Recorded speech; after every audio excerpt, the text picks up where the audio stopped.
Aparat Satuan Reserse Kriminal Polres Pelabuhan Tanjung Priok, Jakarta Utara menangkap ZF, 24 tahun, seorang pemuda yang menjadi bandar judi online. ZF tak berkutik saat dibekuk di sebuah apartemen di wilayah Jakarta Pusat. Polisi menyita sejumlah barang bukti, diantaranya 2 ponsel, tampilan situs judi online, data rekening dan transaksi keuangan pelaku.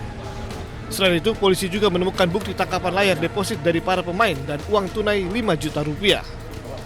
ZF diketahui berperan sebagai operator yang mengelola 3 situs judi online dengan menggunakan perangkat ponsel. Ia mendapatkan keuntungan dari setiap deposit yang dilakukan pemain, baik dari nilai setoran maupun presentasi keuntungan yang diperkirakan mencapai ratusan juta rupiah sejak 2024. Modusnya yang bersangkutan ini membeli beberapa nomor WhatsApp dari platform media sosial. Kemudian yang bersangkutan melakukan WA blasting ke nomor-nomor tersebut yang berisikan ajakan untuk bermain judi online. Jadi 3 situs judi online ini.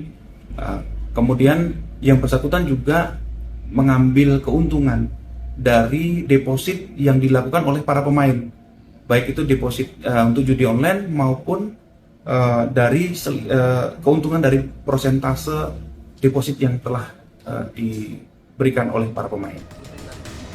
Polisi kini memburu seorang pelaku lain berinisial KZ yang diduga bersindikat dengan ZF yang kini dijerat dengan Undang-Undang ITE dengan hukuman maksimal 10 tahun penjara.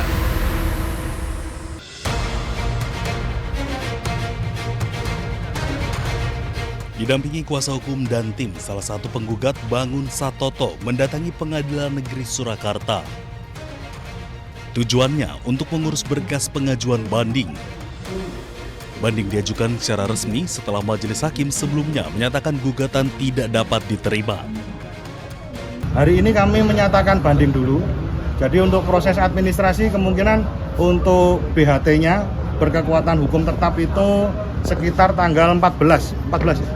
28. Oh 28. BHT-nya 28. Jadi sesuai administrasi sebelum itu kami nanti juga akan memberikan memori banding dan lain sebagainya untuk melengkapi administrasi banding. Banding ditempuh lantaran putusan Pengadilan Negeri Solo tidak menunjukkan pihak penggugat menang atau kalah dan putusan belum menyentuh pokok perkara yaitu terkait keaslian ijazah. Sementara Bangun Satoto menyebut kasus ini akan terus diperjuangkan.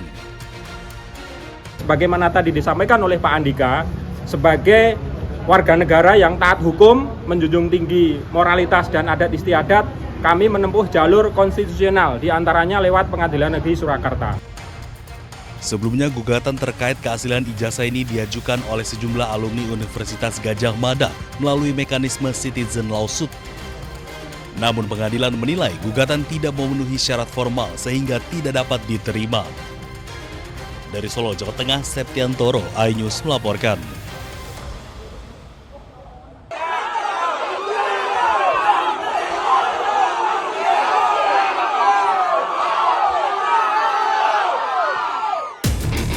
Pelaku nyaris menjadi bulan-bulanan masa saat tertangkap tangan mencuri motor di Nagari Labuh Parambahan, Tanah Datar, Sumatera Barat. Amukan warga pun memanas saat pelaku hendak diamankan polisi dari kantor Wali Nagari Labuh Parambahan. Peristiwa ini bermula saat warga memergoki pelaku mendorong motor hasil curian. Saat ditegur, satu pelaku kabur, sementara satu lainnya berhasil diamankan. Pelaku yang sempat kabur akhirnya ditangkap warga di Kecamatan Pariangan saat kembali hendak beraksi dengan motor curian lainnya. Dari hasil pemeriksaan, kedua pelaku merupakan residivis curanmor yang telah berulang kali beraksi di wilayah Tanah Datar. Bahwa ternyata dia hanya orang yang mengantar pelaku pencurian sepeda motor. Lalu satu temannya lagi ini kabur. Tersangka yang kita amankan dan kawan yang melarikan diri tersebut berada di daerah wilayah hukum Polsek Pariangan dan berhasil diamankan oleh masyarakat. Selain kedua pelaku, polisi kini masih memburu satu pelaku lain yang terlibat.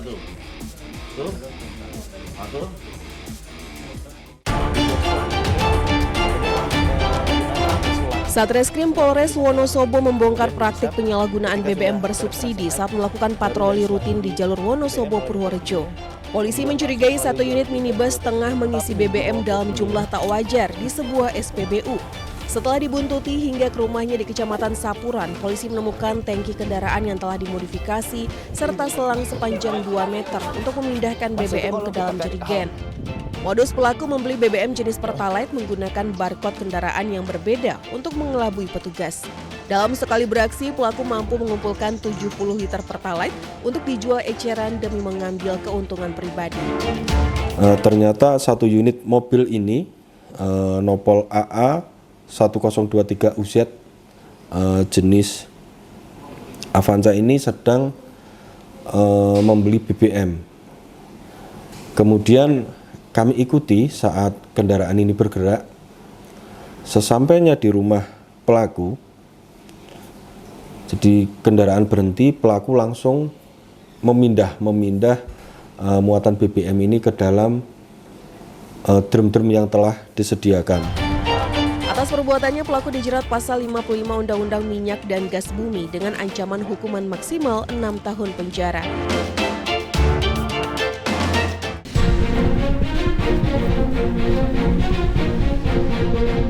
...1.727 unit kendaraan diketahui telah dikirim ke Timor Leste melalui jalur ekspor dengan menggunakan dokumen fiktif. Aktivitas ini sudah berlangsung sejak awal tahun 2025. Kasus ini terungkap setelah petugas menerima informasi adanya pengiriman kontainer berisi kendaraan tanpa dokumen kepemilikan sah atau hanya dilengkapi STNK. Modus operandi yang digunakan yaitu mengumpulkan kendaraan roda 2, roda 4 hingga truk dari berbagai sumber tanpa dokumen lengkap, kemudian dilengkapi dokumen ekspor fiktif dan dikirim melalui kontainer ke Timor Leste melalui pelabuhan Tanjung Priuk. Hasil informasi dari masyarakat yang diberikan kepada kami, kemudian beberapa personil melakukan penyelidikan dan kita amankan di perjalanan menuju Tanjung Priok, masih di wilayah Jawa Tengah. Kita amankan 2 unit kontainer. Setelah kita lakukan pemeriksaan, terbukti ada pengangkutan beberapa kendaraan roda 4 dan roda 2 dan semuanya tanpa dilengkapi dokumen yang resmi. Dan setelah kita lakukan pengecekan, pemeriksaan beberapa saksi dan pelaku, terbukti kendaraan ini adalah kendaraan yang memang tanpa dokumen dan akan diselundupkan ke wilayah Timor Leste. Jadi beberapa kendaraan sudah kita amankan, termasuk kita melakukan pengecekan lagi di TKP. Dari pengungkapan ini, petugas sita barang bukti berupa 46 sepeda motor, 4 mobil, 2 truk, 2 kontainer, 64 bundel dokumen ekspor, serta 3 unit telepon genggam. Penyidik tetapkan 2 tersangka. AT berperan sebagai pemodal sekaligus penghubung dengan pembeli di Timor Leste serta menyediakan kendaraan dari berbagai sumber tanpa dokumen sah. Sementara tersangka SS berperan sebagai perantara yang mencarikan jasa ekspedisi untuk pengiriman ke luar negeri. Para tersangka terancam pidana penjara paling lama 6 tahun atau denda maksimal Rp500 juta.